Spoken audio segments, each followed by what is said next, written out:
On Smile 90.4 FM, better music and more of it right through the day. The Honest Truth with Benito Vergatini. Smile 90.4 FM. We're shifting our attention and putting the spotlight on health matters, in particular on the stigmatization of mental health issues and the consequences thereof, why it continues to remain such a stumbling block, and helping us to understand this and possibly to chart a way forward is Anele Siswana. Anele is a clinical psychologist joining us in conversation. Anele, good evening and thank you so much for your time. Good evening to you, sir.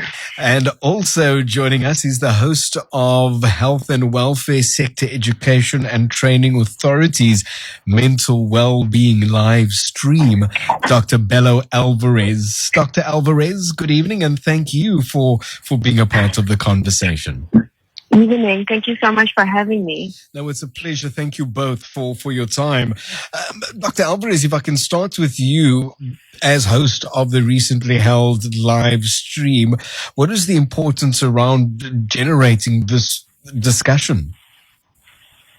So in terms of, just addressing the very subject of stigma, it usually arises, in the face of misinformation and in the face of subjects that are considered taboo.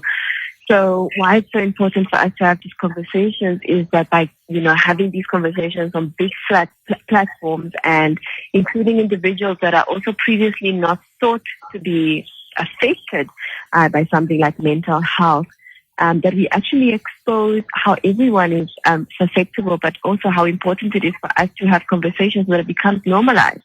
It's important to normalize not being okay and actually being able to talk about the fact that you're not okay. It's important to normalize the need for emotional help sometimes, when you have hard circumstances that you're facing. So I think the real importance behind having conversations like this is, having platforms where people can see that this we can't afford for it to be a taboo anymore because it's affecting so many people and it's taking away so many innocent lives. So it is definitely something that we need to have conversations about and be open about. We need to have a table that is open for everyone and has a seat for everyone when it comes to mental health. And with it affecting so many people, as you had mentioned, why is normalizing the conversation still then so challenging? I think there are a lot of social constructs that we are working against.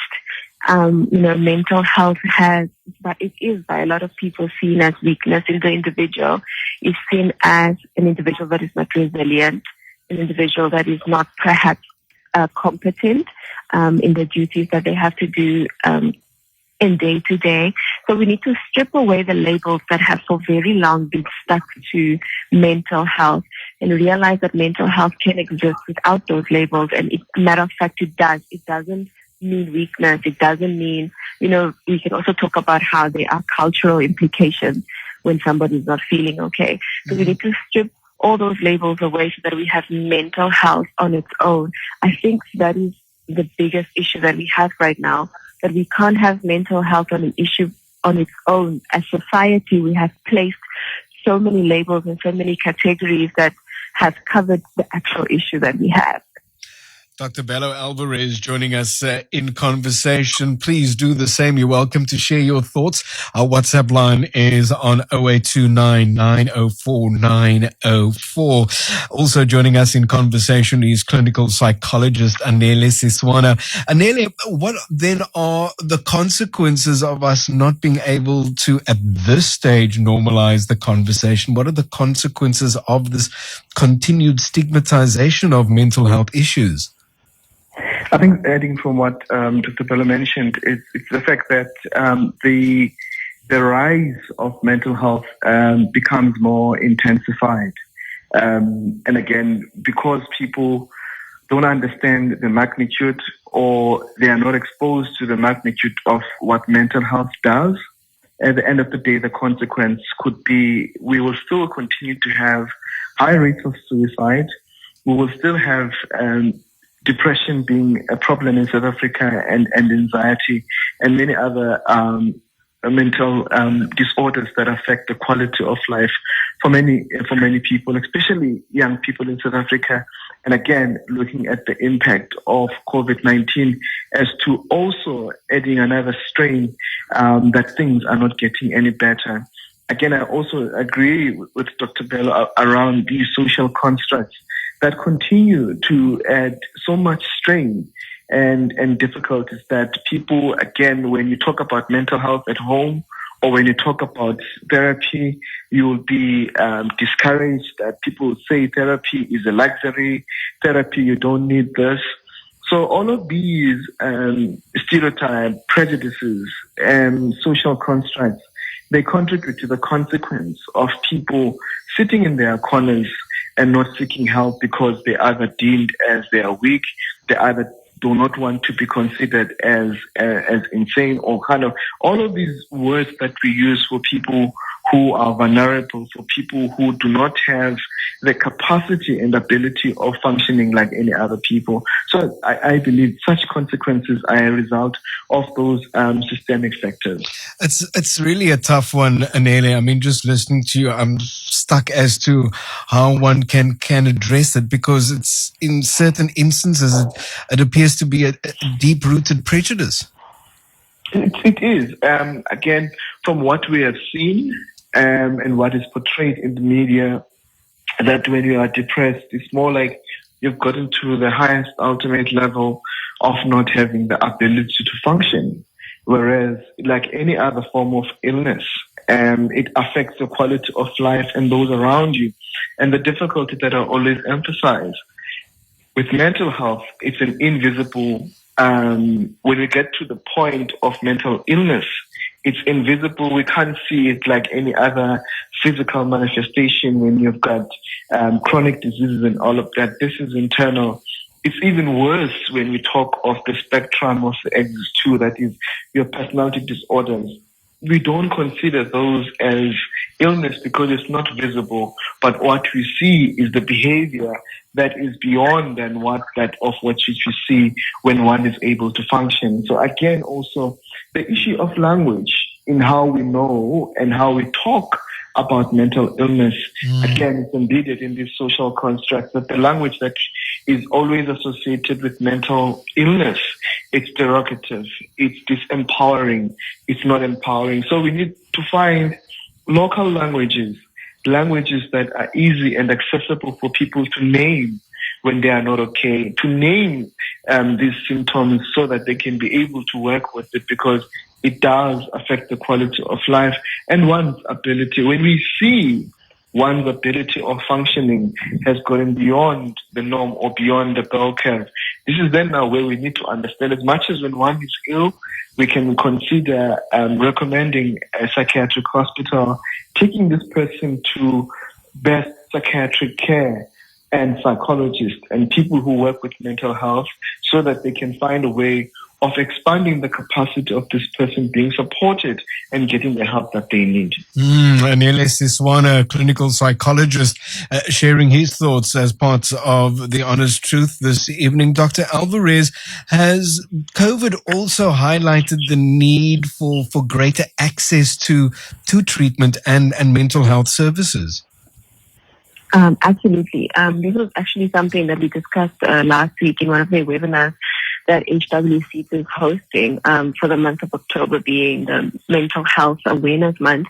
And it highlighted that it's not only, because there has been an incredible focus on health professionals, but last week's session highlighted how much there also needs to be a focus and definitely a spotlight on people that are working from home.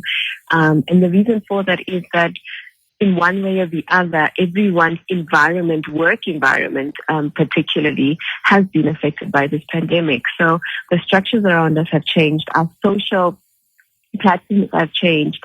The way that we work has changed. And on top of that, we are all faced with this incredible sense of loss, right? Because if it's not our family member, somebody closer that we know that has passed on because of this unfortunate pandemic that we're going through. So I think COVID has definitely brought the problem to the surface, and it has definitely brought forward conversations that we should have actually had a long time ago.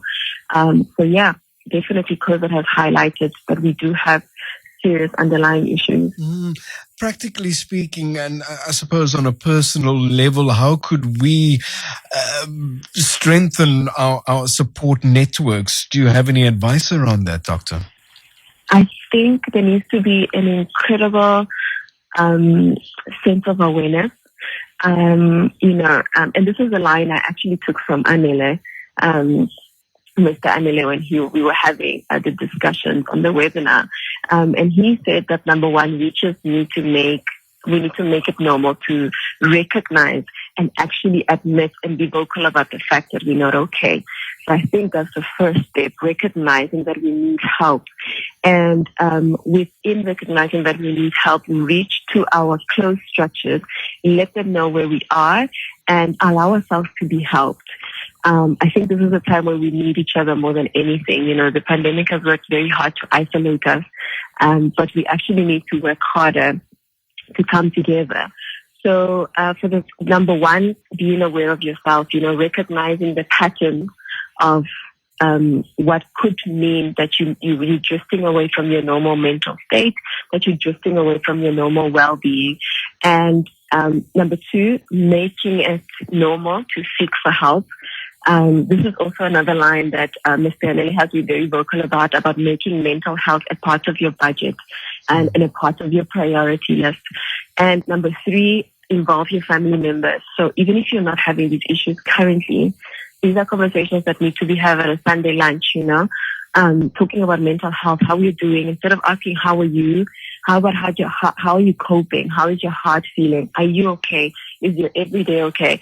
So we need to also make it a habit to not only ask how physically are you, we need to make it a habit to actually find out how is that person coping in everyday life. And if we start in our nucleuses, in our families, that can definitely extend later on and actually be for the greater good of everyone that's around you. Dr. Bello Alvarez, host of Health and Welfare Sector Education and Trainings Authorities, recently held Mental Wellbeing Livestream. Appreciate your time and your thoughts, Doctor. Thank you so much for joining us. A huge thank you so much for having me. Thank you so much. It's a pleasure, and a huge thank you as well to clinical psychologist Anele Siswana. I know time is limited, but certainly we will continue these discussions. It's highly important. And Anele, for now, appreciate your contribution and time. Thank you so much for joining us. Thank you so much. I appreciate the space. Let's normalize mental health, and therapy is a lifestyle.